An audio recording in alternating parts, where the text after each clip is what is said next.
still think we need to be talking more about blood crushers being 120. Hello.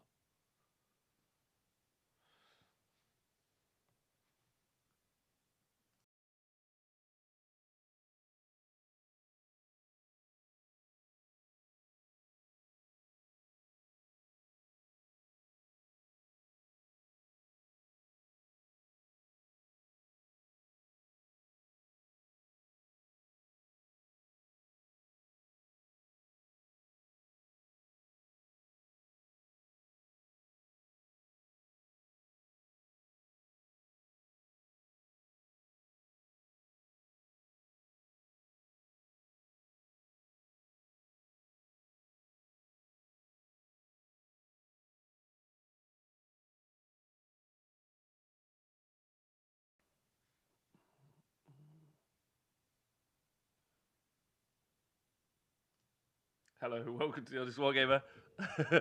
I'm your host Rob, and hi guys. Oh, I should start recording. Hello, welcome to the honest-wargamer. I'm your host Rob, and it's the start of the Christmas shows. Happy Christmas, Merry Christmas. What's up, ladies and gentlemen, boys and girls, Tomb King Tristan, Bling Marine, and Dydrin. All right now, all right, okay. I'm really excited. Oh, Chugga Buddy, 25 months. 25 months. That is brilliant. I hope you enjoy my Christmas hat, ladies and gentlemen. As always, thank you to everyone on Patreon and Twitch, specifically Twitch.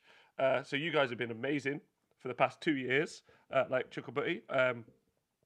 So Christmas, I just thought I'd spend a day with you every day this week, literally just answering questions, talking out loud, talking with you guys, and getting into it about what we should buy. If you want to buy some stuff for Christmas, if you want to start a new army next year, what might be quite cool. And then I was thinking about writing it all down and then turning them into army lists on the Wargame website. So it's that's what it is. And then I'll be doing that. Today is destruction. Tomorrow is chaos. And then we'll do, I can't remember what the other two are, to be honest. And some of them might seem a bit obvious, but some of them might not be. So I just thought I'd say hi. Thank you to MG Johnston. Merry Christmas. It's nice to see you here, Pete. Congratulations. So Pete organises Exploding Dice Club along with a bunch of other people over in Northern Ireland. They've got a new club premises soon in the middle of Bangor, I think, which looks awesome. Tomb King Tristan, what is happening? Budtastic guy. Miss you. You're gorgeous, man. And Caleb says, RIP, hello. Yeah, before we get started, though, I mean, some big news happening today. Obviously, we did a bit of the FAQ show last week. Power 106, saw you yesterday. Loved seeing you. Wish I saw you today. They obviously they've done some changes today, which we maybe we could talk about first. Is everyone hi Datcom? How you doing? So we should maybe talk about that a little bit. Milky Badger, thanks for subscribing. So we'll make that as the first section. So they have changed Sanesh's War Scroll. That's the big thing that we've been missing a lot. Yeah, I miss you too, Datcom. Sorry, I was somewhere else. So they've changed the Sanesh loci ability. So you can no longer, with Sanesh, I can't see you guys. I can see you now. With Sanesh, you can no longer, what's the word? Your locus now happens on a 3+, as opposed to happening on the greater demons, happens on 3+, as opposed to a 2+, and on normal units, it happens on a 5+ now. I don't think that is a big deal at all. I think that's really good. I think anyone that was using it as a strategy, like if you were pushing forward, hoping you didn't roll a 1, you're a bad strategist anyway. The army's still got loads of legs. I still think it's possibly one of the most competitive armies in the game. It's really strong. And of course, they've also changed the points on the summoning. So it's harder to get that depravity anyway. But it's just crazy. The biggest buff happened 2 weeks ago when the Slaves to Darkness book came out, and we saw Archeon get the Slaves to Darkness keyword. So now you can just get a crazy good monster that does amazing damage in Archeon with the Hedonite's keyword. You can heal him with the Keeper of Secrets. You can use the Loci still, or use the Keeper of Secrets command ability to make him pile in and attack twice. Using Archeon's ability to make himself pile in if he dies. That is just tons of depravity. That's 19 depravity on the board in Archeon, and the ability to pile and attack twice. Instead of farming depravity by dying, I think you'll farm depravity by murdering stuff. So I still think Slaanesh are going to be... they're not going to be just as good, but they now are going to have to actually play the game unlike how they previously played, which I think is cool. Hallow Heart also got its ability changed, which is a good change in my opinion for its command ability, so you can't ignore the wounds anymore. Really positive. Arguably one of the best builds in the Cities of Sigmar, but loads still to say about that. So we've seen that change as well today. No points changes for Slaanesh, so they're all good. We still haven't seen the Plague Monk War Scroll. Oh yeah, redeemed. Highlight my message. I don't know what you just did. Tomb King, what's this? This is one of the other things I want to do this week. I just want to get into Twitch because we've got like loads of cool stuff. People have been donating bits like Velatron did, which is cool. Oh, you guys can't see it. I don't know where it is on your screen. There, yeah. It donated loads of bits, which is pretty cool. And then that's unlocked stuff in the chat for everyone else. But then like Tomb King, Tristan is a moderator in the chat. Bling Marine, you've got a little emoji. I'm going to get some more stuff. As you can see, I've been trying to improve the overlay. What is that magic? As you can see, I've been trying to improve the overlay. So I'm going to get it so that when you do donations, little things happen. And when I do these daily shows, because of, I suppose I'll announce it now, as of next year, because I tried doing those daily rundowns videos and I just cards on the table, I fucked them up a ton. So instead what I'll do is I'll do a daily rundown every day where I hang out with the Twitch chat and then we just do it together, and that's why I've made it subscriber only. And that's just because I just think the people who are going to jump in and make an effort to help me out and like make some really funny rundowns will be you guys. So I just think basically just imagine it as like a rag on or a roast of a unit once a day, every day, and then people on Patreon are going to be able to vote for who they want or which rundowns they want to do. So the Patreons get that bonus of getting the choice of what we do, and then every day we hang out for an hour. Obviously, that's not including me. So if I'm traveling to and from an event, so some Mondays and Fridays I'll have to miss. And then what the hell? German tree lords are better than everyone else. What? Fantastic, Kai, you are a subscriber, thanks. All right, let's all talk about how good Gorgons are now. Okay, hi, Colonel Cabbage. So the point of today's show is you guys and me, we're just going to talk about what you could potentially buy if you wanted to play Destruction and which way to go. So like we'll do a top-down analysis of the 3 different armies using a bunch of different sources, and then we'll just talk about maybe the cost roughly of putting it out together. I won't lie, this one maybe isn't. I do have 2 Kings scroll run down. Exactly, Tristan. On Patreon, you'll be able to like just get one of those guys. I'm sure you're on those as well, just to vote for a Tomb Kings one, and we'll just do a Tomb Kings one because we'll just do one a day. It'll be fucking really fun. I'm really looking forward to it. Just play Iron Jaws all the time. Yeah. So I just thought we'd do like a top down. So we've got in order Ogre Moor Tribes, we've got Gloomspike Gits, and we've got Uruk War Clans. So not a lot really in Destruction, truth be told, when it comes to actual battle tomes, but they all play very differently. Specifically, the Ogre Moor Tribes is basically 3 armies, truth be told, I think, or at least 2. German FAQ has Tree Lords stomping on 3+. What? Pete Pratt, is that real? Hold on, let me just go check that out.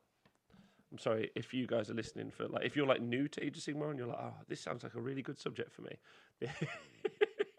I'm sorry that it's had a lot of other stuff in it, but I prefer this way because I like talking to my mates in the chat, and I've tried sitting here recording on my own, and I get bored and I get despondent, and I don't have anyone to talk to. Like I come into the studio at like 9 in the morning, I don't leave till like 5 or 6. That's not including when I do the shows at night. So like the shows at night will be an extra 4 or 5 hours.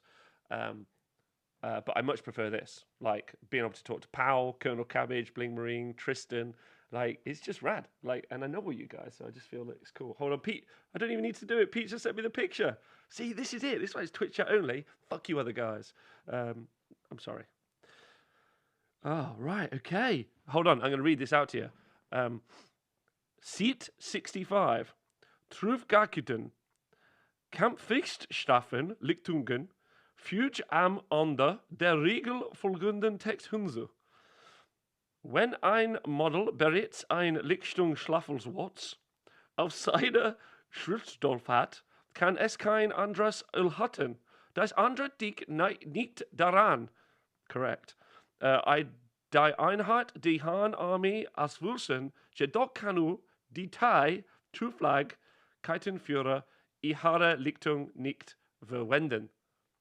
I thought so, exactly. So that means that they... What did he say? So that means that Tree Lord Ancients and Durthu, the stomp ability is changed to a 3+. That's pretty rad. Yeah, what if I load of 2 King Knights? Anyway, that's pretty cool. So 3+ on the stomps. I don't think that's going to affect the Tree Lords, but I think it will affect the Tree Lord Ancient, who came down loads. Oh, Jester Styles, thanks for subscribing. And then it's going to really affect the Spirit of Durthu, who got way cheaper and is a great choice for going in Cities of Sigmar. But we're meant to be... Oh, good afternoon, Jester Styles. Thanks for joining the Twitch chat for your first day on the job. Your job is to harass me, get involved in the chat, and let your opinions be known. Right, back on track. Should we go to that? That's cool, Pete, if that works out. So, top-down view. You've got Uruk War Clans, Ogre Moor Tribes, and you've got Doomspike Gits. Okay.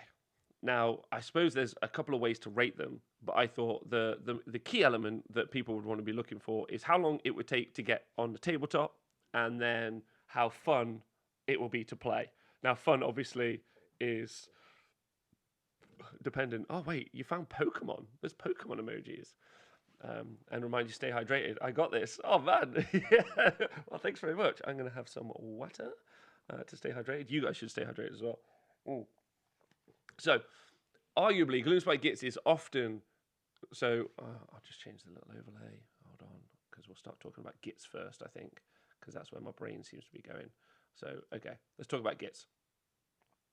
So, Gits are normally considered to be like a really fun army to play. That's like, oh, they're so random, or they're really fun. Rob, when do you get your Peloton? I am never getting my Peloton. I could... No, I'm not doing it. Shh, stop it. The Gits are normally considered to be really, really fun to play. Really fun. However, they sometimes can be not that fun to play against, but it depends on how you're building them. And there are a couple of ways in which to build them. And there's no start collecting box for them at the moment. There is the new battle box, which is out for Christmas, which you get a unit of stone Troggoths in there. You get a Mangler Squig. You get 10 Boingrot Bounders. You also get a Loon Boss. And you also get 5 Fanatics, whether they be Spore Splatters or Puff Splatters. Is that right?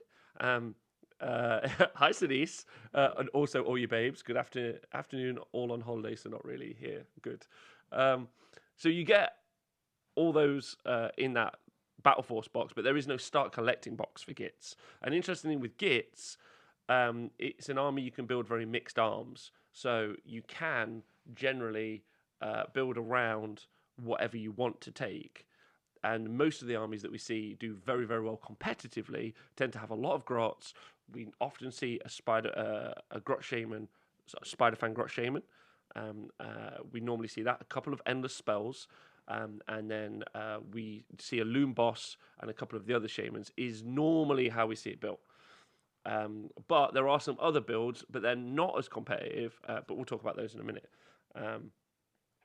201 days is the final tally for the Holy FAQ. Nice. We did it, Denise. We did it. The FAQ is out. And it's a good FAQ. It's a really good FAQ. The FAQ is sound as a pound. Colin Cochran, what up? Gets no fun to play against, especially if ran by my son, Doro. Merry Christmas, Colin. But Rob, your missus is very excited for that biker booty. You need that Peloton.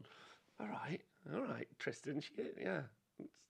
Anyway, let's talk about Gits and the way. Does anyone have any questions about this? I feel like this isn't really the subject. You guys are just chatting to me. are trolls as fun to play as they look? Cool. Let's talk about gits, right? Now there are some War Scroll battalions. Oh, I should have got my battle tome for this. I'm gonna be so much prepared for it tomorrow. I think. Let me just get my notes up.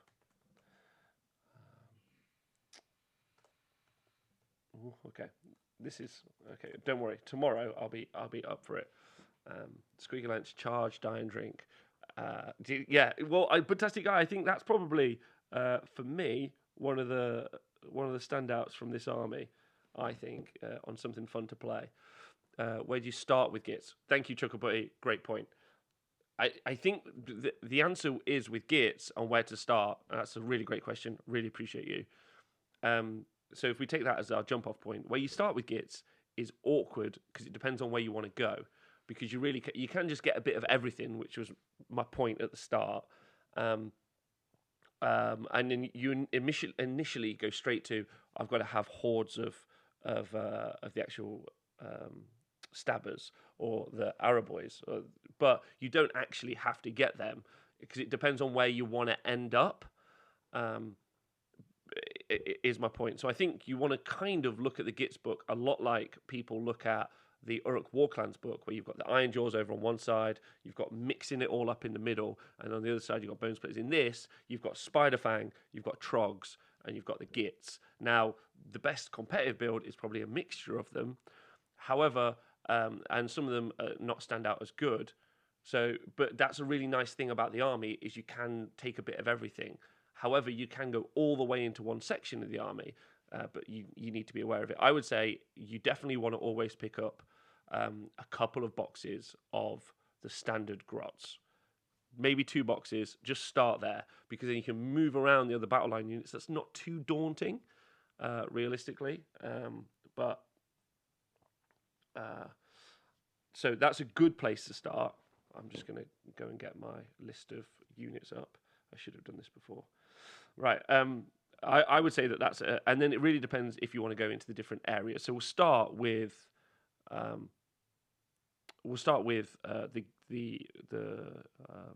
oh my god, the squigs. We'll start with the squigs, and then we'll move forward into trolls, and then we'll talk about everything else. So we'll break it down into little sections, if that helps. What's the skill floor ceiling of Gits? It's a very complicated army to play. You always start the game off around your war shrine. Not war shrine. Your scenery piece. You always start stood around it. You have to, because it makes your army, which has got a very low bravery, immune to battle shock. So that's good. Nowadays, it's a little bit awkward because if you happen to play against Ideneth or someone else and you roll off to place scenery, they might literally block off your deployment, so you can't put that down. That's really dangerous. So you always stay centered around a piece of terrain normally, unless your opponent can't get to you in the first turn. Then you're a little bit safer. So the Loon Shrine, that's its name, is really important as a piece. So you start there, and you normally build your army around it, I would say. So you have to be quite cautious. And then wherever that Loon Shrine first goes down is normally people's... It's a clear indication of what your opponent's going to do with their army. Most of it's going to go there, because you're immune to battle shot near it. So if we look at the actual squigs... All I Want for Xmas is a game with Sinise. Oh, that's cute. Okay, so let's start with the Loon Boss. So I think if they're really good, there is random movement. You would also take some Boingrot Bounder. Holidays are coming. It's always the real thing. We are live. Right. Well, that was a disaster. That was a disaster. I'm so thrown off. I don't even know where we were. So, we're back. We're back. Twitch Village. Thanks for telling everyone. Powell, everyone else. It's on. It's on. Right. We're talking Gits. Where to start? You're gonna go and pick yourself up. Definitely some a Loon Boss on Mangler Squigs. Right? Yeah. A Loon Boss on Giant Cave Squig is also another option. Squig Herds, Squig Hoppers, and Boingrot Bounders. And then Mangler Squigs. These are the available things. Salaton says, yeah, maybe. I'll get to spiders in a minute. Now, for me, I actually think that the squig hoppers are really decent, is what I was saying previously. I think initially I was like, oh, not too sold on them, but as time has gone on, because they fly, I think they're really good. I think a whole squig army is going to be really tough to make work. You're going to get alpha struck with both combat and shooting sometimes because you don't have enough screens. So for me, I think one of the key elements that you can have is a unit of, or maybe a couple of units of grots in front as battle line, providing your screen, and then you have your scary units behind it. So your Boing Grot Bounders, your Mangler Squigs behind it, and then they fly over the screen when they need to. So it's not a turn 1 army, it's a turn 2, 3 army. 8-point star painting. Could a pure troll army work at events? Great question. So that we'll move on to Troggoths next. So my man Trog would tell you that they definitely can. They struggle loads because they don't really have any command abilities or anything that makes them decent apart from their war scrolls. So the Dankhold Trog boss is too expensive for what he does, as is Mollog. However, the Troggoth Hag doesn't have a command ability but is a wizard and a character. If you wanted to go that way, I think is really cool. Problem is if you want them to be battle line, you have to take the Trog boss as the general, and then you get Rotgut Troggoths, and you get Fellwater Troggoths. See that Budtastic guy? Now they're really cool, the Rotguts and the Fellwaters, and there's a place for both of them in an army.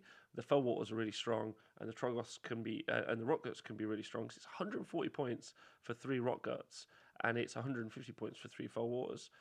They're decent, they really stand up, but movement is the main issue. And again, you want to be counter-charging, so you want to be hitting stuff once you've been hit, if that makes sense. So I think you still are going to want those grot screens. So again, you're going to buy some regular grots to get chewed up and then counter-attack with their Fellwaters and the Rotguts. Now, some of you may love the Dankhold Trog boss, but I just don't think he nor the other Dankhold Troggoths are worth their points. So you would be making your army a little bit worse in taking them. But the Fellwaters and the Rotguts are really good, as is the Troll Hag, but you're going to want those grot screens, in my opinion. Jester Style says, I've always taken 5 hoppers, and people ask me why, but they always get to be on the scoring table fast, and they jump on people's heads. That makes me laugh. Yeah, that's really true. I hope I didn't gloss over the squigs, but I think if you are going to go for a squig-based army, I still think you need screens, no matter what you do. And I think a place to start is the Loon Boss or Mangler Squig. Great place to start. I would go for 10, potentially 20, like 2 lots of 10 Boing Grot Bounders as well. And then if you wanted to do the Squig Herds or the Squig Hoppers as battle line, you could do that. But I would still take the Grots for bodies. I would think of the Squigs more as like elite countercharge units as I would ever think of them. Chugabuddy says, I'm well up for buying grots just to let them get chewed up. Yeah, exactly. So like you don't have to, you can, but when we get to like the mixed arms army, having a big lot of them is super important, but I don't think you need it. I think, I mean, you don't have to just play that way. Do the Trogs fall and do mortal wounds same as the Giants? No, unfortunately they don't. That would be rad. Wouldn't that be super cool? But no, they don't. But they do, some of them do explode, which is pretty cool. But the fact that they all fly is the key part. So again, for both, I'm going to make this suggestion on all of the Gloomspite stuff. So buy a couple of boxes of Gits, so of the regular grots, and then put your monsters or whatever else you want behind it. Same as when we're talking about Spider-Fang. So you've got the different Spider-Fang units and the Arachnarok. So start off with the Arachnarok. If you're going to go Spider-Fang, you're going to want Arachnaroks. And I think that there's a really good argument for 2 Arachnarok Web Spinner Shamans. So the big Arachnaroks, and then you give them both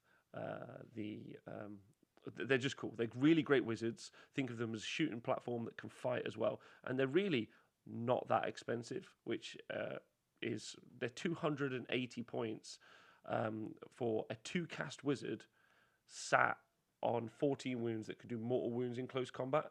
It's really, really quite good. You also get the cheaper web spinner shaman. I would also include that if you wanted. Now, the big issue is spider riders. They have the same kind of problem that you're going to get when you talk about the Boingrots. So what you want to do with the spider riders, if you do want to take any at all, get a couple of boxes. You still want those grot screens, in my opinion. I think there's definitely a triple Arachnarok list, like 3 web spinner shamans on Arachnarok spiders. They're pretty scary. Yeah, but grotist. They're pretty scary. They're decent magicians. Magic's really important. They've got a really big wound pool. They're great shamans. They work really well. And when the moon is over them in the right place, their mortal wound bite is going to be pretty strong. So I would take more the Arachnarok shamans than I would do the spider riders, personally. And again, you see that in the mixed arms lists, but I think that's pretty rad. So I would go for that. Now, I would never take an Arachnarok spider with Flinger, nor would I do one with a War Party, although Nathan disagrees with me, and they did just get a points reduction. But if you wanted to go for more monsters, I would say the Skitterstrand Arachnarok's a pretty good shout, because you leave him off the board, and then he deep strikes and attacks your opponent's back lines. And that's pretty scary, the idea of a monster coming into your back lines. And if you've got that grot screen at the front, you've got quite a solid front wall. So when you look at the tabletop, your opponent is going to want to hit you and is going to struggle maybe to do so. And then the whole time they have to watch out for stuff coming back. And yeah, correct, there's the battalion Salathon. So you could potentially take 3 of the Skitterstrand Arachnarok. So that's a cool battalion you could potentially do and put in the army. And then the grots. That's the biggest part, the biggest piece of this puzzle, I think. Is this working? Are you guys enjoying this? I hope so. Maybe I should have done more like initial homework. But I wanted to write some lists on the website, but you can't today because we're changing it because of the FAQ. So, whatever. I only had it all planned out. I'm enjoying that hat. Oh, thanks, man. Are you guys all right? What are you guys getting for Christmas? That's my question. Right. Okay, let's talk about the grots. As stated before, we just want regular stabbers. Yeah, a couple of boxes of stabbers. It's good, but I'd like some singing. Okay. No singing. So yeah, stabbers are your battle line. So if you are going to start grots, you start there. You get a couple of boxes. You're good to go. Now, what do you do with the rest of the grots? It all depends on what you're ending up with, as stated before. Right, Scragrot. Do you get Scragrot? He's awesome. But I think if you're taking Scragrot, you build around Scragrot. He's 220 points. It's not that much more to get Web Spinner Shaman, as an example, right? So you really do have to decide whether or not you're going to get Scragrot. He's awesome, but he does something very unique in the army, and so you potentially might not take him in a list. A Loon Boss you're going to get if you're going to go grot heavy. So if you're going to take loads of grots, you definitely are going to get a Loon Boss because he's amazing and he makes them so good, and he's 70 points. Next up, Loon Boss on the Giant Cave Squig is very similar.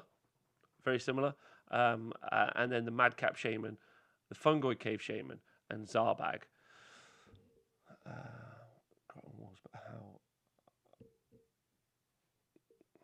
Yeah, so the Madcap Shaman, the Fungoid Cave Shaman, and Zarbag, I think that you're gonna definitely get a Madcap Shaman and a Fungoid Shaman in a grot list. I think you're also probably going to put it in any of the other versions of the list because the spells are so good. You definitely, if you're going to start Gits, you're going to pick up the Endless Spells.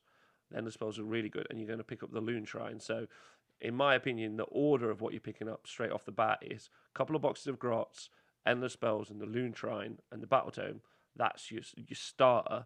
And then after that, you decide which direction you want to go. Now, if you are going to want to take, or if you try to go all grot heavy, it's a really intense army to play. It's a lot of movement. It's really hard. If you haven't played a lot of Warhammer before, it's actually quite intense to do. You've got to move a lot of stuff. You've got to be very precise. It's a really hard army to play that way around. Hey, Rograx, what's going on? And Pete Pratt, who is a Gits player, very much like Nathan, made from the same mold, points out that Scuttle-Tide should be the first thing you put into every list. It's really fun. It's incredibly competitive, and I would also argue also the endless spell that's the moon. So that's two of the endless spells that you're hard pressed not to immediately put into a competitive list, and you can still do that while also having your Troggoths or having your Spider-Fang. I think Grot players could be a little bit braver with some of the choices they make because they've got something which no one else has, an immune to battle shock front line that can take up board space that's just amazing. So I think you could be countercharging over that, hitting stuff, and Scuttle-Tide, as Pete points out, is the first thing to do the damage. So Gobblepalooza, I wouldn't pick up. They're great models unless you wanted to use them all as different Moonclan Shamans. Then I definitely would pick that up. That's a really good way to go. And then I think that's it for Grots. You've got Zarbag's Gits. Would you take Zarbag's Gits? Yeah, another cool little set of models to pick up.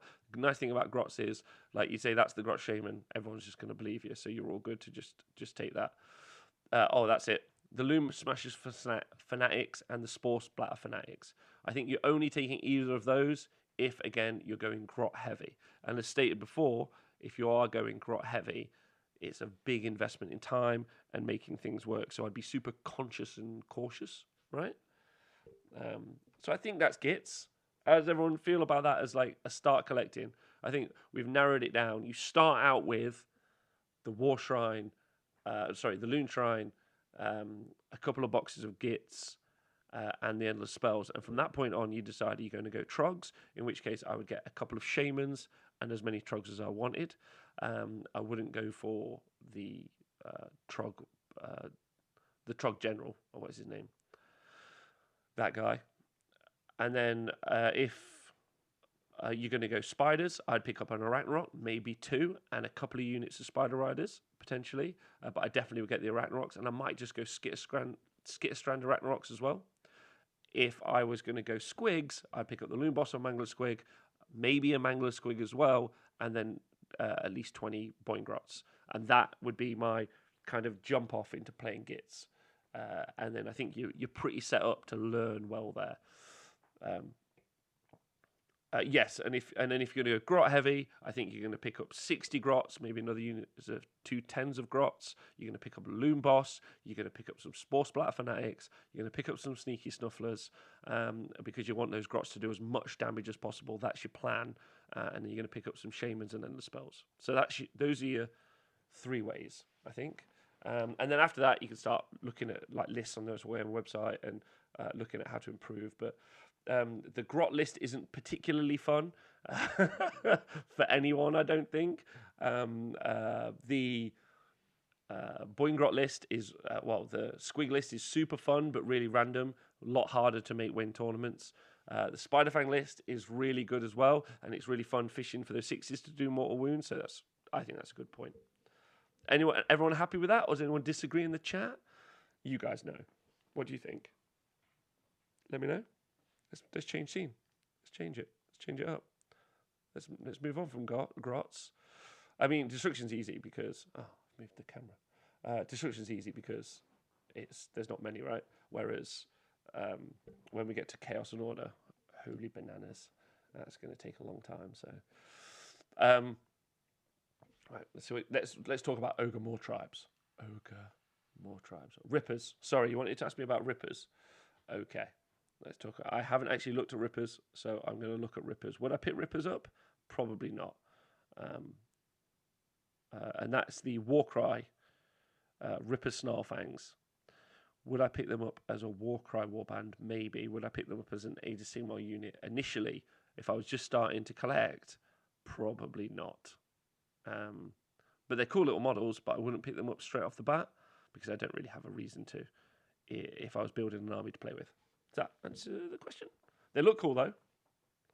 Always the answer. It's a bit like when someone goes, what do you think of that girl? It's like, yeah, she's got a great personality. That's what I'm going to start saying about my units. It's got a great personality. All right, Ogre More Tribes. Let's talk about those dudes. Again, really nice. You can split this army up around what do you need? Like at the start, great question from Chuckle Buddy.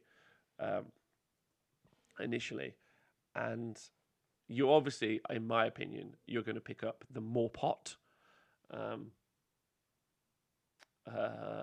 So you're going to pick up the more pot if you're going to collect ogre more tribes, and then very much like we said before with the Geats, you have to ask yourself where you're going to end up going.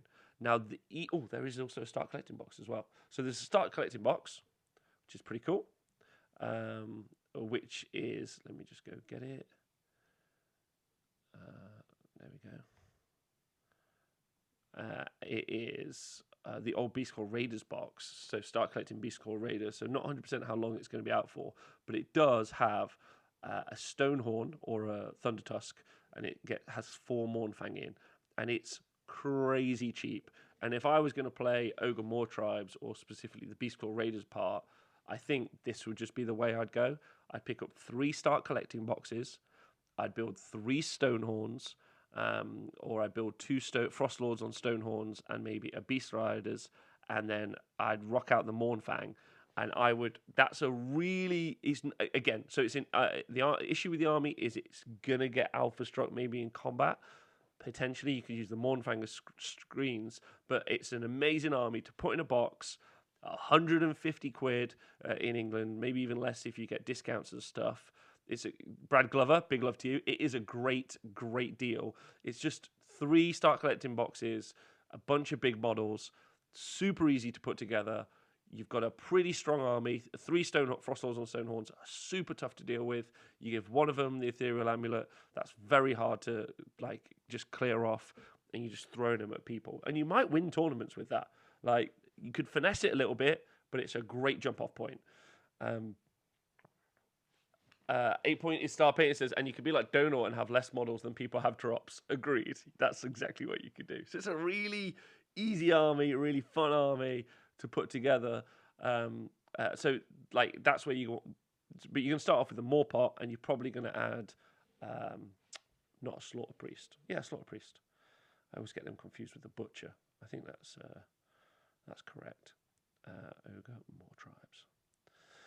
And you can build it how you like, right? So you can turn the Frost Lord, the Stonehorn, you can actually build it as a Thunder Tusk if you want. It's definitely the way to collect the army. Is the pot even needed with BCR, says O Reaper? I would say that especially if you're going to go for the Stonehorn thing, I would argue that it is needed, because being able to heal those even D3 wounds onto all of the Stonehorns at the same time is pretty rad. But is it necessary? I'm going to go for yes. It's got a great personality as well as a model, but I'd say it's worth it. I don't need more Christmas gifts. I play Slave Starters and Nogot. I'm good right now. Chudrid, you're laughing. Join us for the Chaos Show tomorrow. We'll talk about that. So I think that's very, very cool. Okay. So, yeah, if you want to run those ogre bits, then you're all good. You've got a start collecting box and you're laughing, in my opinion. If you wanted to take the more traditional ogres, it gets a little bit more finicky, because you have to ask yourself, really, how are you going to play it? Are you going to go for shooting with lead belchers, or are you going to go for more combat? And if you're going to go for combat, I really don't think you can rely on things like ogre gluttons as much as people maybe, will disagree with me. So where do you start with a Gutbusters army? Do you start with a Slaughtermaster? Do you start with a Butcher? So I think the answer is you start with the Slaughtermaster. That's the first thing you have to put in the army, because he just reaches into his pot, draws out some magic, does some power. So Slaughtermaster is a definite. You're definitely going to pick up a Slaughtermaster. You're not definitely going to pick up a Tyrant unless you're going to go for Grots. I think that's a really solid shout. Would you go for Tyrants? So that you can take Noblars. Noblars are really strong. So we'll talk about it in different as screens. So you can have 60 of them for 270 points. It's going to be really difficult to play. Just like I said with Gits, you're going to be like, oh, this is a nightmare situation. So 270 of them. 270 points for 60 of them, but the Tyrant is going to make them immune to battle shock, so you can punch them. So you can use that, have a unit of 60, a couple of units of 40, So you'd have to pick up a lot of those, and then you would countercharge with your actual combat units. I personally wouldn't take Ogre Gluttons ever. I would instead take Noblars. I'd go minimum Ogre Gluttons. I'd go for Noblars, and then I'd counterattack with Iron Guts. So there are three things vying for your attention when it comes to combat. You have the Gluttons, you have the Iron Guts, and then you've got Man-Eaters. And the Man-Eaters just don't stack up in any way against the Iron Guts. So the Iron Guts are your go-to, in my opinion. So you've got Iron Guts first as your counterattack. So of those three, Gluttons, Iron Guts, Man-Eaters. Man-Eaters look rad. Yeah, they are the best models, but they're also super, super expensive. Like each one's going to cost you like 17 quid. So if you're not looking to spend loads of money, you're going to want, I would say, actually, how many do they sell Iron Guts for? Does anyone know? Let's have a look. Iron Guts. How many's in a box? I actually don't know this. Is it 4? 4. 6 in a box? It says 4 in a box online. Or is that wrong now? Did they rebox them? I'm just waiting for the Twitch chat to catch up to find out for me. I think they might have reboxed them. If they reboxed them, that's pretty cool. But I don't think that they reboxed them. I think it's 4s Iron Guts. So for me, I'd pick up a couple of boxes of Iron Guts, I think. And then Grots would be my go-to. I take Noblars just because I like saying Noblars says Tatterfishy. I agree. And the Man-Eaters are really rad, but unfortunately they're not great compared to the other units. Next up, you've got Lead Belchers, and then we can talk about the Iron Blaster and the Scrap Launcher. So if you took an Underguts army, I think that there's some real room for both Lead Belchers and an Iron Blaster to go really well as well. The Noblar Scrap Launcher I don't really rate in any way, shape or form. But if you do buy the Iron Blaster kit, you do get the choice. But if you wanted to go for a different type of army, you would take the Grot still, in my opinion, and maybe with a Tyrant to make them immune to Battle Shock. And then you would use the Lead Belchers and the Iron Blasters to be shooting from behind kind of the Grot screen. And then maybe you would countercharge with some Iron Guts. So looking at, and I wouldn't take a Firebelly, but I definitely would take a Slaughtermaster. So looking at the non-Beastclaw Raider element of that army, I think I would buy... I definitely would get a Slaughtermaster, obviously, but I think the Iron Guts are a go-to, and I think the Noblars are a go-to. Now, that might seem a bit odd, but I would say that's... you don't also need to build... If you want to build like a low model count army by taking loads of Gluttons, there's absolutely no reason you wouldn't just go the other way and just take the Stonehorns and the Mongol... not Mongol, what they call the Mornfang. So if you take the Mornfang instead, then you've just got your low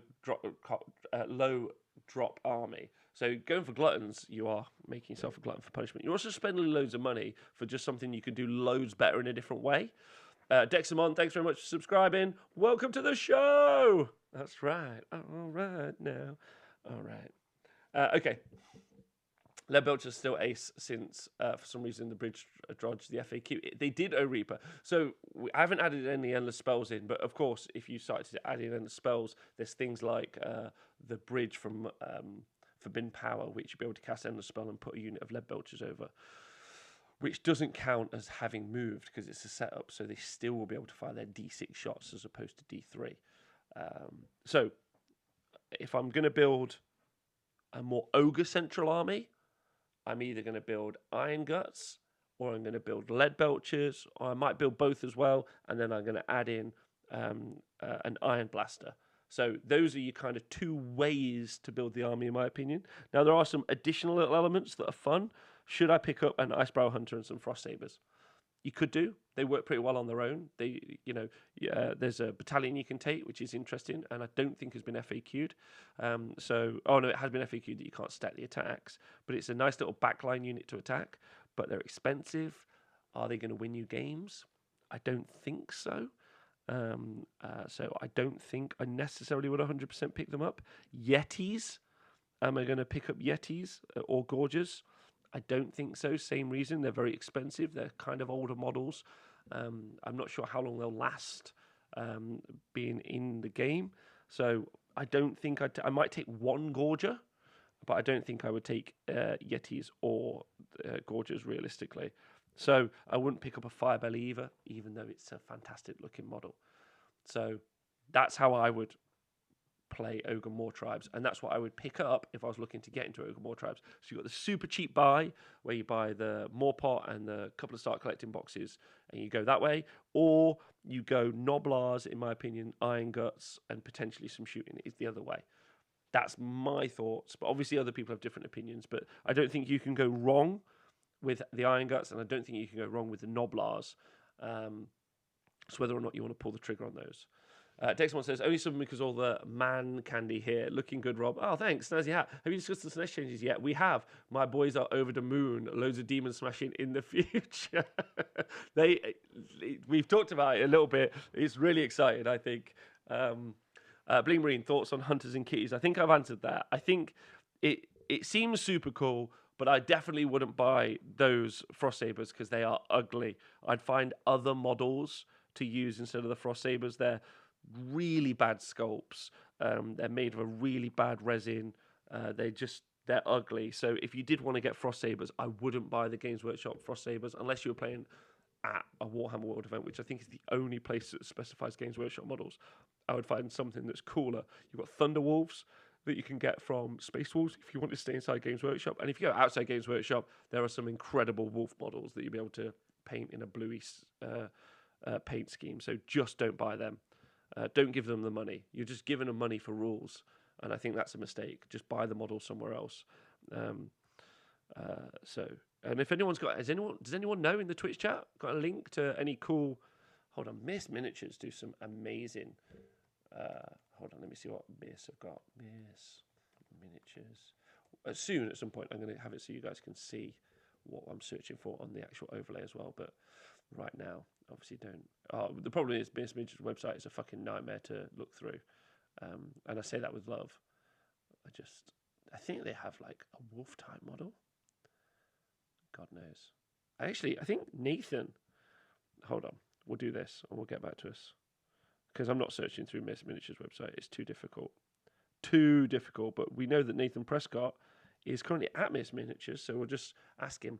Nathan Prescott, could you ask the guys at Miss Miniatures if they have any good alternatives to Frost Sabers, please? And we'll see what he says. The Stormcast Cats, says Powell. No, I don't think so. They're too big, aren't they? But they are cool. 30mm large cats. I'm on it. Yeah, Frost Sabers. Yeah, let's go find some cool Frost Sabers and alternatives. Just don't buy those versions because they are gross. If you do want to Miss Miniatures, I'll link in. Oh, I'm in the wrong chat. You should check out their Lizardmen stuff. It's pretty amazing. Okay, so I think that's more tribes, right? You guys happy with? Oh yeah, they have got a great person.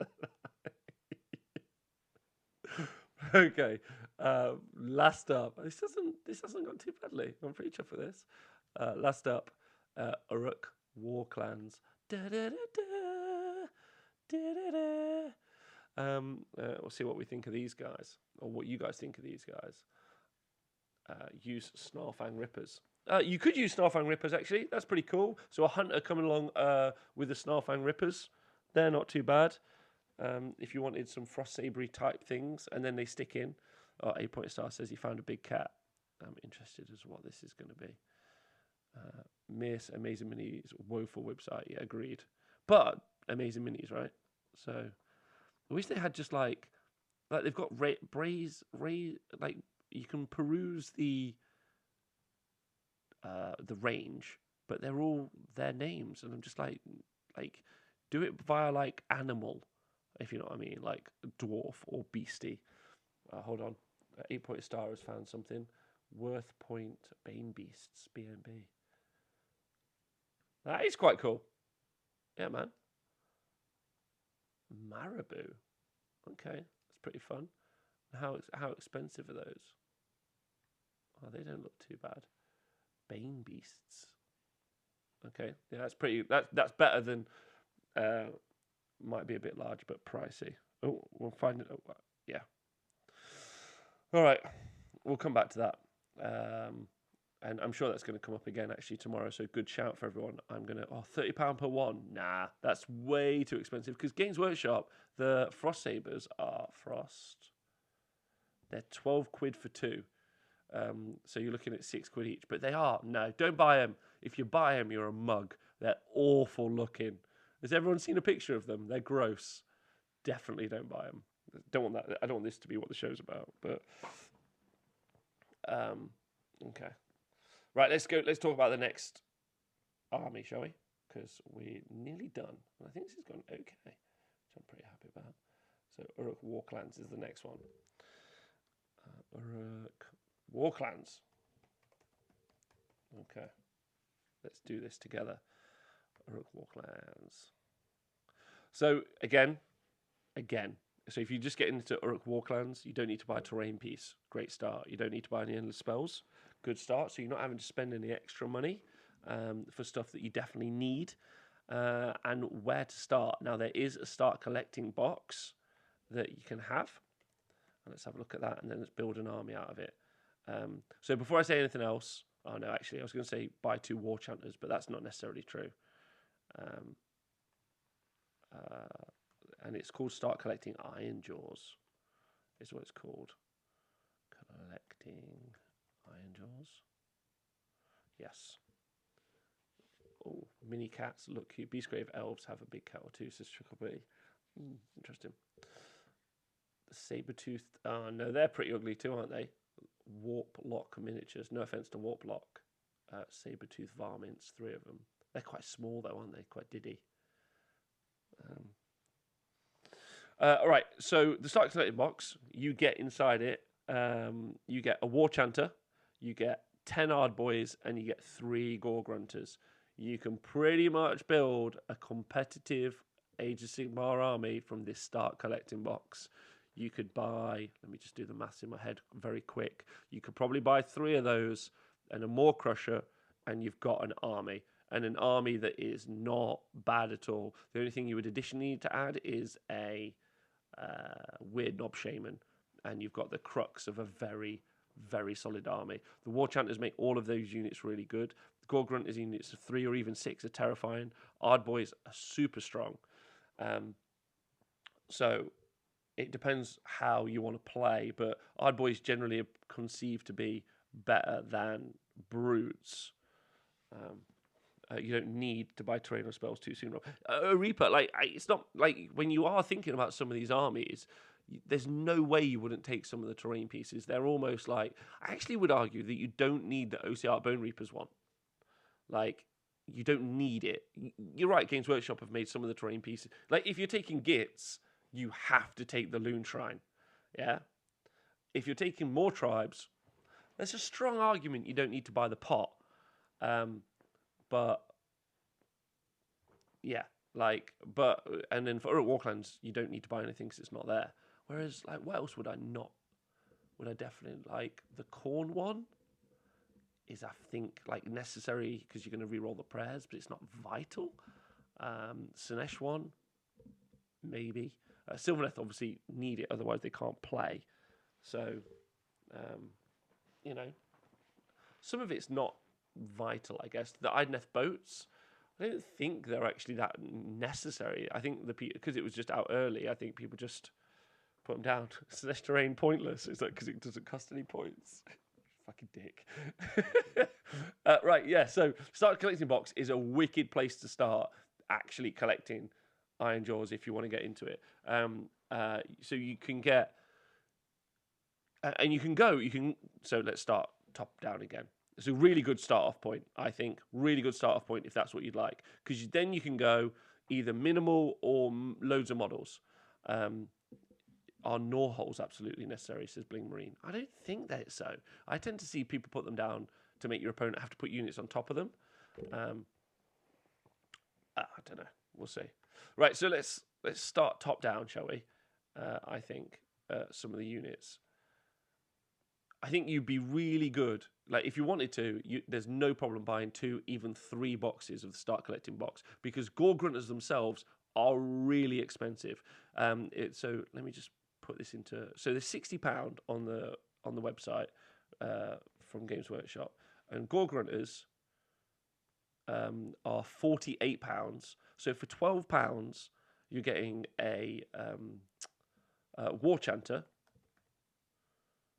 who's 18 quid. So you've already got him, which is better. And he's also sold out currently on the Games Workshop website. So if you can get Start Collecting box, that's good. And then you have Ard Boys, which are £32, are just free, realistically. So it's a crazy saving on the Start Collecting Iron Jaws. So you could get 2 or 3 boxes of those, and then a more Crusher, and you're laughing for an army, in my opinion. As a start, and it's not a lot of models. Oh, I've had some pictures sent by Nathan instead of us telling the names. It's called a Maru. So go back to Miss Miniatures, everyone. And we're looking for a Maru. Have they got a search item? They have. Let's have a look. Just answer this question. Maru. Let's go. Oh, £40 per one. Get out, miss. Come on. You're my guys. I'm believing in you. This is Nathan, just by the way, just sending me screenshots as opposed to. Let's see what he said. And it's Mercer Miniatures. Come on, get with the Brexit program.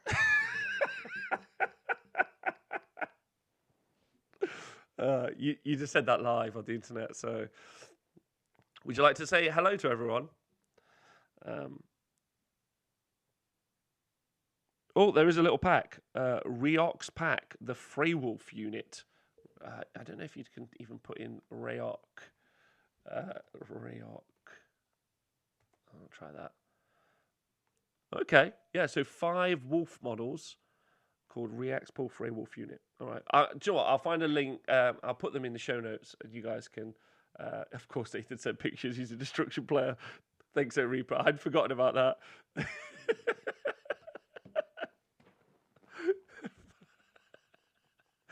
He's honestly like the best mate you could ever have. He's just the fucking nicest dude. You guys are really good too. Oh, you ready? You're saying hello. Hello, everyone. Oh, I've held that the wrong way. Hello, everyone. Anyway, right, let's get back to it. The Start Collecting box is great value.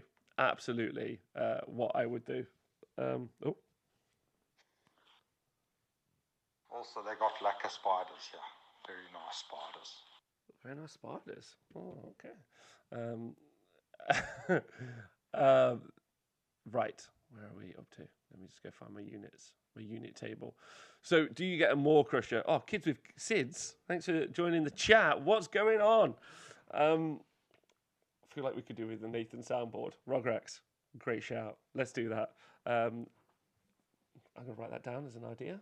That's the best thing about doing this in the day. Be able to come up with ideas and do things. Oh, I've put some on. Oh, no. Oh, there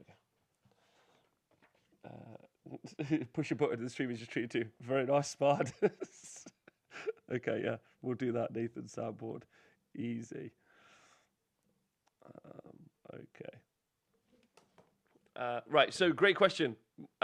3 more Crushers. You could do in Iron Jaws very much like what you could do in Beast Claw Raiders, right? You could just have this big punch unit and just go for 3 more Crushers. They currently are Mega Boss and more Crusher 460 points. So you can get a couple of battle line units in and have a great laugh. So a bit of a thrice-fold battalion, only with just like 3 giant monsters. Are they 420? Oh, 420. Amazing. So I maybe would run that. They're going to set you back a more Crusher, 65 quid. So it's 1 more Crusher or 3 Gore Grunters, 10 Boys, and a War Chanter, and they're basically around the same cost. So it's however really you want to play. So you could build the army out of the 3 Start Collecting boxes, Mega Boss and War Crusher, in addition, or you could just keep going for units via the start collecting Iron Jaws. And I would just go for that, man. Like, but it depends if you want bodies or you want this hilarious troll army of just like 3 big dudes, which I think I'd go for the 3 big dudes. I think you're almost definitely going to pick up 1 Weird Knob Shaman. Definitely. Their spells are so good. It doesn't matter if you are going to go for Hand Gork on a unit or if you're going to go for triple Maw Crusher and you just want to give one of them a buff. I think you're also going to go for War Chanters as well. So you're going to want to add +1 damage maybe on a couple of those Maw Crushers. It's going to be quite hard to get in more than 1 War Chanter and your battle line units into a triple Maw Crusher list. But a 2 Maw Crusher list, I think you could definitely do. War Chanter each to buff them. And then some battle line units. So for Iron Jaws, there really isn't a bad shout, apart from Brutes. They don't take up board space very well. They're quite expensive. They're not in that start collecting box. They're really cool. But the Ard Boys just do the same sort of job better. Gorgrunters do the same sort of job but better, but kind of different as well because they've got mobility. Brutes are really, really cool, but if you were going to start collecting the army, and I was looking at just the Iron Jaws element, I would probably make them at the bottom of my list of things that I'd pick up, truth be told. And then Dexamon says the only good thing about Brutes is how they look. That's maybe not unfair. So I wouldn't, as stated, go for Brutes. Does that seem fair to everyone, or does everyone think that that's not correct? I'd like to know what you guys think.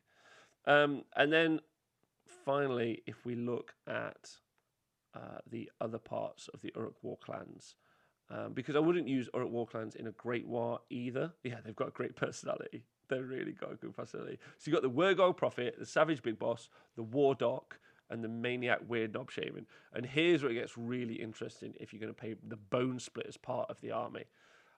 Because you are investing in a lot of models. It's kind of the opposite of what you're going to do with the Iron Jaws. You can go Iron Jaws Super Elite, 3 Maw Crushers, all the way down to lots of Ard Boys and no big models. But if you're going to go for the Bone Splitters element of the Uruk War Tribes book, then you need to ask yourself, do you want to paint a lot of very detailed models, which is fine, and you want to move quite a few models around, fairly elite-ish compared to some of the Horde armies, but still quite a bit. And they're all quite different.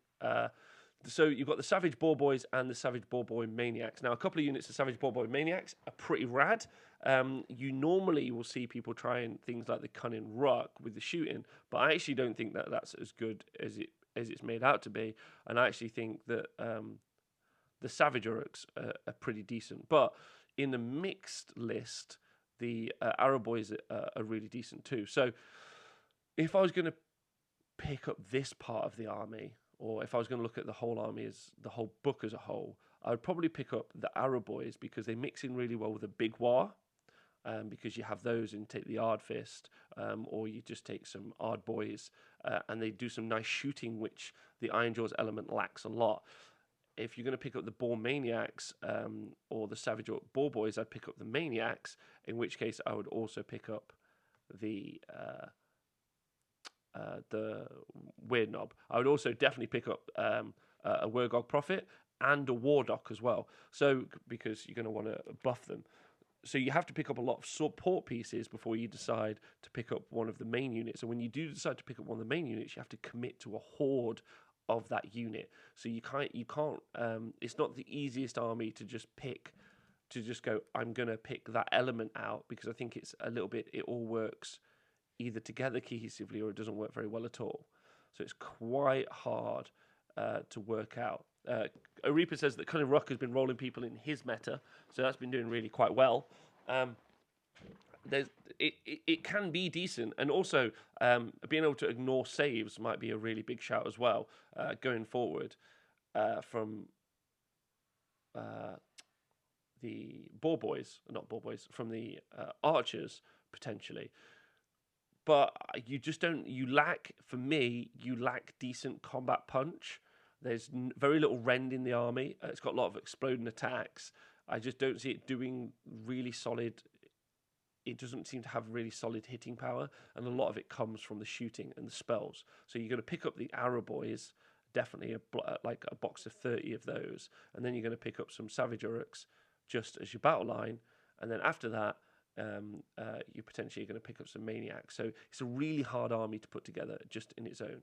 However, those arrow boys will fit in really nicely with the iron jaws in a big war, as will the special units. Yeah. Orepa says Icebone -1 rend, 80 bodies, which is 160 wounds. Tristan, welcome back. So yeah, long story short, that's what I would do with the War Clans book. I'd probably pick up the Maw Crushers and the Start Collecting box before I'd pick up the Bone Splitters. But if you wanted to pick up the Bone Splitters, you have to be really conscious of where you're going to go with the Bone Splitters build, I would say. Oh, crushed it. Oh, crushed it. All right, cool. I think I've done all right there. So time for questions. Time to question me on Christmas purchases you're thinking and what they might be. You have a total of half an hour, and then I have to paint a bar. Well, not paint a bar, decorate a bar for Christmas. So that's me. What do you guys think? Any questions in the chat? Just us. Time to get special. Let's see what you guys think. I'm pretty sure for that. The triple Maw Crusher build, I'm going for that. Or at least double. 2 Maw Crushers. No thinking, just push. I'll start my second army, but I don't know what. Well, what sort of gamer are you, 8-pointed star painting? That's my question. How do you play? Or do you know that yet? Did I miss the singing part of the show? You did. Merry Christmas to ya. I'm not going to sing. That's embarrassing for us all. Does it need to be destruction related? No, not right now. Not right now. No destruction related questions. I just wanted to put that out there as just kind of like a quick reference. My thoughts only, obviously. Other people are going to have their own feelings, but that's what I would be doing if I wanted to play those armies and thinking through. I have enough money for 1 kit. What do I buy? Tomb King Tristan, is that all of Age of Sigmar or which faction, which Grand Alliance specifically? I was hoping to play Skaven at Exploding Dice. Oh.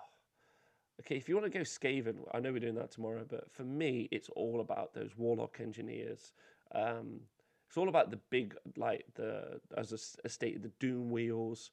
I'd pick up all of that. That is where I'd go for it. And I'd pick up...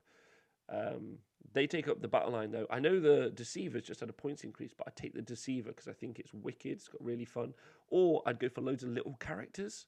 So I'd go for like Warlock Engineer, I'd go for another Warlock Engineer, I'd go for Grace here on foot, and just keep doing it. Tomb King Tristan, let's say Hallow Heart for 1 kit to buy. Knight Incanter, guaranteed.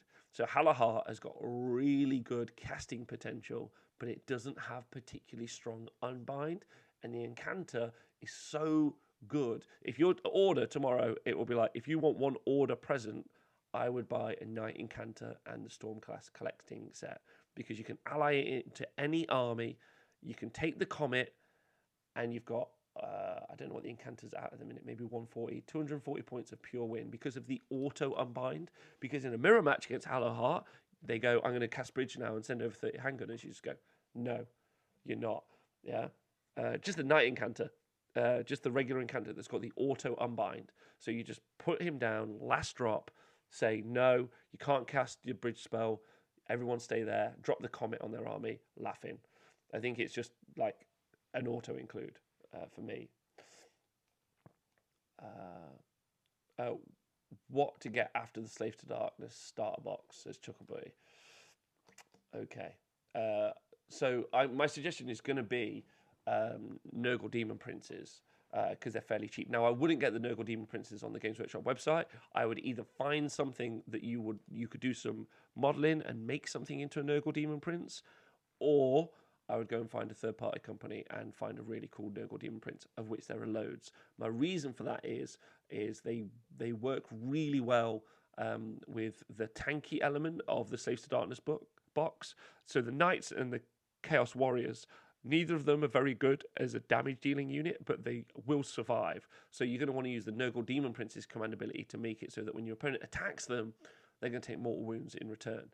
And I would say that is what I'd pick up after Slave to Darkness. I'd also get a War Shrine as well if you wanted to go along the Warriors route for me. So I hope that helps, Chuckles. Would you run a specific war clan with the 3 Iron Jaw start collecting and Maw Crusher build? No, because I think they're all really good. Honestly, if you're looking at the 3 different, they're all really solid. So you've got Bloodtooths +1 run and charge. That's really good, especially with the Maw Crushers. And so now it's +2 to charge on the Maw Crushers. I probably wouldn't do the choppers. So then, and you've got Iron Sons, -1 to hit rolls for attacks in the first battle round. That's also massive. So I'd probably run Iron Sons or Bloodtooths, depending if you want to go defensive or you definitely want to Alpha Strike in the first turn. So I hope that helps you out. Iron Sons or Bloodtooths are the 2 I'd go for. I'm not too bothered about the choppers. Creature Caster has amazing models for Demon Princes. It says Kids with SIDS. It does. Let's go look at that, shall we? Creature Caster. I might get these up for tomorrow, actually. Creature Caster. I'll just go that. Yeah, they're crazy good. Okay, next question. I have a Beast of Chaos army. You mentioned they were better inside other Chaos armies, but I'm not torn. I'm torn which one. Can't bring myself to play Slanesh. Idiot Win. Don't worry. They've been nerfed a little bit today, which is nice. So you don't have to stress too much about like the negativity. Nor should you ever stress at all about the negativity. Just play how you want to play. But they're really fun inside Khorne or Nurgle, and the fact that. The fact that, let's get this right. The fact that you can run them, you're right. It's tough. I would definitely paint them so you can run them in any of the other armies. Don't paint them like specifically as one thing, if you can help it. And if you've already started, don't let anyone have them like kind of nurgly looking, but then put them in a Khorne army. If anyone says anything to you, tell them to shut up. Chaos is like a gross pantheon of like backstabbing allegiances. You can absolutely just make sure it's all based the same. Like get a Nurgle Demon Prince, base it the same as those Beastmen. Get a Khorne Bloodthirst or a Slanesh, a Keeper of Secrets, base it the same. Don't change that. Yeah. Okay. Oh, also, these kits are ridiculous. If anyone ever wants to talk to Creature Caster, just like if anyone knows someone at Creature Caster that I can get in touch with, and I just be like, I will run a Creature Caster army. Because, oh my god, they've just got a new one, the Queen of Ruin. Oh my god, does anyone I'm going to get the link. Hold on, this is crazy. Queen of Ruin Creature Caster. This is so good. I mean, I'm not the painter for that. I know Vince Ventrella uses Creature Caster. Yeah. Vince Ventrella uses a Creature Caster Demon Prince, Keeper of Secrets, and it's just phenomenal. They're just ludicrous, their new things. I'm just finding the link for you now so you guys can click it. It's brilliant. It's amazing looking. Yeah, let's go get it. I might just do a show just looking at Creature Caster models because great. Okay, there we go. Creature Caster. I put it in the chat. Crazy. Absolutely phenomenal. A Lady Nurgle Demon Prince. How big is it? It's got a little dial on the bottom. Oh my god. It's ludicrously good. Look at it. Yeah. Okay, so yeah, there's a really good Nurgle Demon Prince potentially you can use for something. Good alternative models for Marauders, because like Pete Pratt said, I really don't want to paint them. So yeah, Marauders are amazingly good in the new Slaves to Darkness book. That's a great question. I don't know yet. Chuckles, I'll spend the day. I'll put a tweet up, and obviously hopefully I can crowdsource that info. And then tomorrow on the Chaos Show, I'll come up with a link for that, if that helps. Maybe mix together Warcry kits. That's nice. I know Fjordhammer has success making Warcry kits look more generically chaos. I don't know why you have to make them look more generically chaos, Tristan. They're just expensive, aren't they? Really, because you're probably looking at units of 40 Marauders. It's just, they all look cool. Like, and I would I mean, you can just obviously use the Warcry kits. They're pretty wicked. I also really would like to use the Necromunda kits in some ways because they're really different and unique as well. Creaturecaster had to deal with Adepticon. The more you bought, the bigger discount, and I got a few kids and love them. Kits, yeah, and they're good. Marauders better than the new kits. What? No, they're not better. All right. So I think 2 boxes of Dudas for Warcry jobs are good. And yeah, you could just do the Warcry warbands essentially, but they're really nice as well. And yeah, just do that. Like if you really want to. I personally think that's a good shout. And just buy the different kits. Just get like a unit of Iron Golems. That's a unit of Chaos Marauders. Get a unit of the whichever you want. I'm struggling with the names because I don't know any of because loads of them have got trash tier special rules, don't they? The problem is like WYSIWYG, they don't have shields. Ignore the Chaos Marauders. Also, never buy flails. Important point. Don't put flails on them. But the Untamed Beast. Do you know what? Actually, if I was going to buy anything to use as Marauders, I'd buy the Untamed Beasts.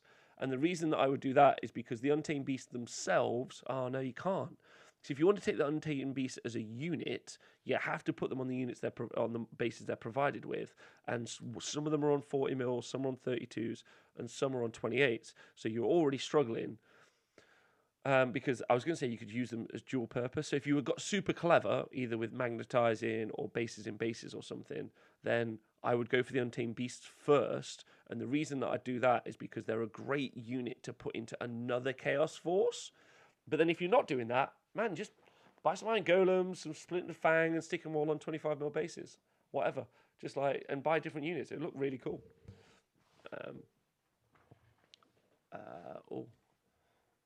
What's this? Pete Pratt's got the Combat Fate. What's this? Is this a Barbarian Marauders with shields? Do they look good, Pete? Let's have a look. They look better, let's be honest. Okay, there's some good ones. So this is Avatars of War, Barbarian Marauders with shields. Okay. The Necromunda gangs are awesome. I use them with great success in Mahalaha army. Yeah, I've seen them. They look great. Carrick Acolytes. Okay. Yeah, that's a good shout as well. You could use Carrick Acolytes, right? Carrick Acolytes. Especially if you're running like a Tzeentchian force. But they are very Tzeentchy. Could you replace the heads? Maybe not. They just do have a Tzeentchian aspect, but yeah, Carrick Acolytes, and they're pretty cheap. You could maybe do a head swap, but then that's adding to your price cost, right? Price point if you do a head swap. I'm going to go for no head swap. Do they look like, is it that Tzeentchian? They don't really have lots of symbols on them. Like, I mean, they are beaky, I guess. Yeah. I reckon you could do Carrick Acolytes. I think that's a pretty good shout. Change the head and shield. You're investing a lot then if you change the head and shield, I guess. I suppose money's not really an issue to a bunch of us who play the hobby. And then 8 Point Star has got a different one for Marauders. Interesting. Please select your region. The rest of the world. United States or the rest of the world. Lol. Oh no, I've lost the actual page though. Let's have a look at these guys.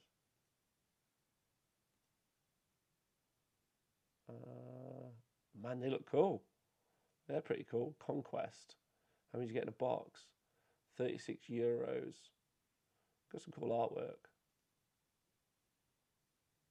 Yeah, okay. They're better as well. And I'm sure Mercer, sorry, Nathan Prescott. I reckon those have got some good Marauder models as well. I'll find out. I'll do that show tomorrow anyway. Oh, no. Gents, I've just spilled water everywhere. I've stayed too hydrated. I've hydrated the computer. The panic. Please don't screenshot that. All right, well, that's a good place, I think, to bring the show to a close. Merry Christmas, everyone. I hope this has been helpful. I'm going to put this out as a podcast as well, so if you have been listening to the podcast, stay hydrated and hope you're well. This is only going to be on Twitch, so I don't think I'm going to put this out on YouTube. So this is just for you dudes. Looks pretty sweet, though. Maybe I'll put it on YouTube. It just looks pretty rad. Thanks for joining me. Join me tomorrow for the Chaos one. I hope you've enjoyed it. Has it been good? If you've got any thoughts or feelings, yeah, long live Jet, always and forever. I didn't talk about Jet yesterday much because I still want to make Nathan sad.